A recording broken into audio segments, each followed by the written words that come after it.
booy baa ngi nii.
minute kay kay laal ko kenn laal ko dara amu fi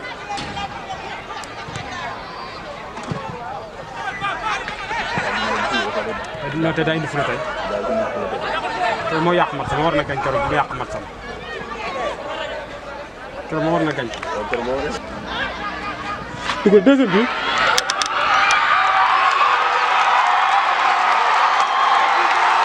gardien la dugal gardien bi dugal gardien bi gardien bi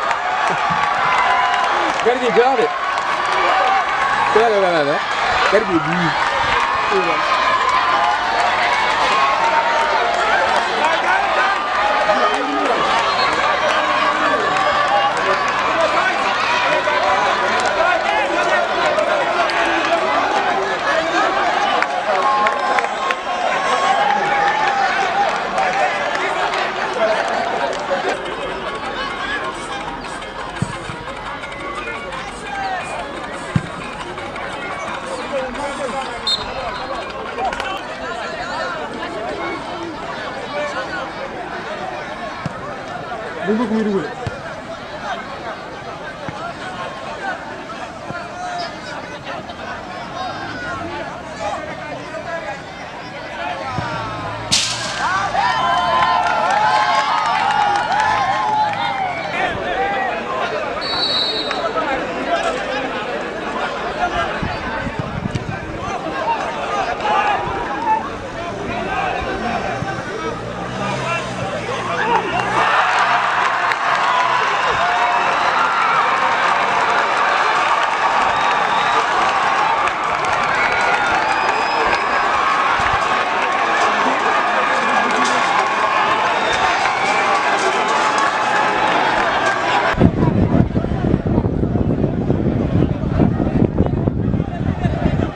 ce qui montre que ne amul sécurité ci stade bi franchement parce que tey jii bu fekkoon ne stade bi am na sécurité du demee nii ah arbitre yi dem nañ dugg nañ ci biir vestiaire yi joueurs yaa ngi nii xoolal ah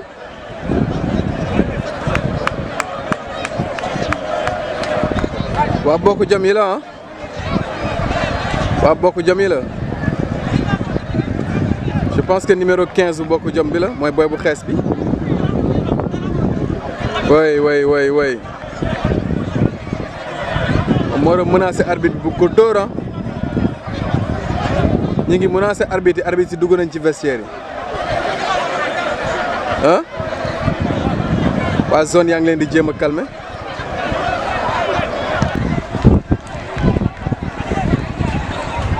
ñii deuxième match bi la ah deuxième match bi war a opposé l'ASC Diapo et l'ASC Lat Dior voilà mais en ce moment après match bi comme toujours arbitre yi génn guñu ñu ngi ci biir ah oui El Hadj loolu dafa war a dagg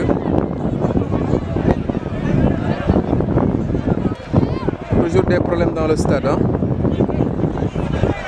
mais El Hadj, toujours des problèmes dans le stade, hein? Oui, dis-moi, qu'est-ce qui se passe à un moment donné? Mais juste ki nga xam ne mooy entente. moom moo amoon benn occasion dafa dëpp bal boobu dugg. mais sur ce ñi nga xam ne mooy waa Bokk Jom. ñoo daw uti arbitre bi ne leen arbitre bi audio la. ba coow am fii daw uti arbitre de touche la arbitre central bi ñëw na fekk envahissement bi amul génnuñu terrain bi ñu continuer match bi instant yi.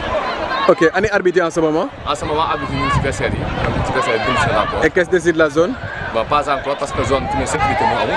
donc pour ñu génn ñu ci nga xam ne mooy terrain bi xaw a jafe. Effectivement boo xoolee xam nañ ne amul sécurité vraiment dans le terrain. Il y a pas de sécurité moo tax tamit ñi nga xam ne manque de sécurité moo tax ñi nga envahissement terrain bi am na instant. Effectivement, merci beaucoup.